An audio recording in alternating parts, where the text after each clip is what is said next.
ಮಾಡಲಿಕ್ಕೆ ಪ್ಲಾನ್? ರಾಷ್ಟ್ರಪತಿಗಳ ಮುಂದೆ ಪರೇಡಲ್ಲಿ ನೀವು ಜನರ ಮುಂದೆ ಜನ ನಿಮ್ಮನ್ನು ಸರಿಯಾಗಿ ಪರೇಡ್ ಮಾಡಿಸ್ತಾರೆ. ನಿಮ್ಮನ್ನು ಚಿಂತೆ ಮಾಡಬೇಡ್ರಿ ಸಿದ್ದರಾಮಯ್ಯ. ದಿನೇಶ್ ಒಂದು ಮಾತು ಹೇಳಿದ್ದಾರೆ, ಏನು ಕುಮಾರಸ್ವಾಮಿನ ಮುಗಿಸ್ಲಿಕ್ಕೆ ಬಿಜೆಪಿ ಈ ರೀತಿಯ ಒಂದು ಷಡ್ಯಂತ್ರ ಜೆಡಿಎಸ್ ಮತ್ತು ಕುಮಾರಸ್ವಾಮಿ ಮುಗಿಸ್ಲಿಕ್ಕೆ ಬಿಜೆಪಿನೇ ಷಡ್ಯಂತ್ರ ಮಾಡಿದೆ. ಅಲ್ಲಲ್ಲ, ಅವರು ಕುಮಾರಸ್ವಾಮಿನ ಮುಗಿಸಿ ಅವ್ರಿಗೆ ಅನುಭವ ಅದ.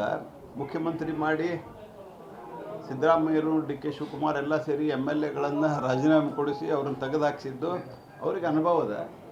ನಾವು ಯಾವತ್ತೂ NDAದಲ್ಲಿ ಯಾರಿದ್ದಾರೆ, NDAದಲ್ಲಿ ಅವರು ಚೆನ್ನಾಗೇ ಇದ್ದಾರೆ ಮತ್ತು ಅವರು ಧೈರ್ಯದಿಂದ ಹೇಳಿದ್ದಾರೆ ಏನು ತನಿಖೆ ಮಾಡೋದು ಮಾಡ್ರಿ ಅಂತ.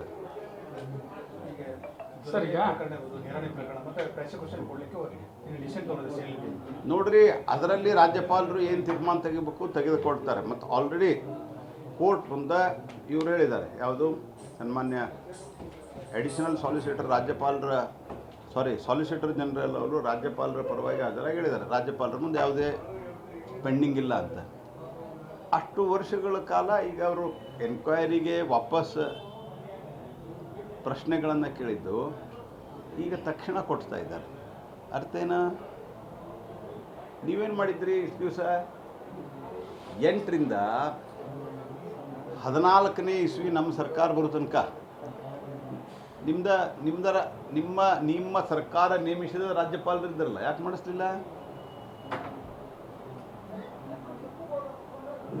ಯಾಕೆ ಮಾಡಿಸ್ಲಿಲ್ಲ?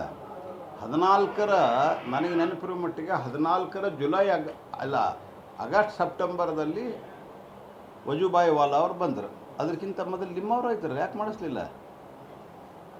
ಅಂದರೆ ನಿಮ್ಗೆ ಬೇಕಾದಾಗ ಒಂದು, ಬೇಡಾದಾಗ ಒಂದು.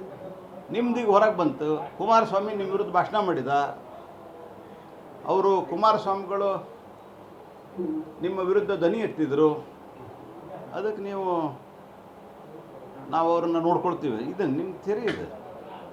This is utter nonsense. ಇದನ್ನು ಜನ ಒಪ್ಪೋದಿಲ್ಲ ಮತ್ತು ಇದು ಈ ರೀತಿ ನಡೆಯೋದಿಲ್ಲ.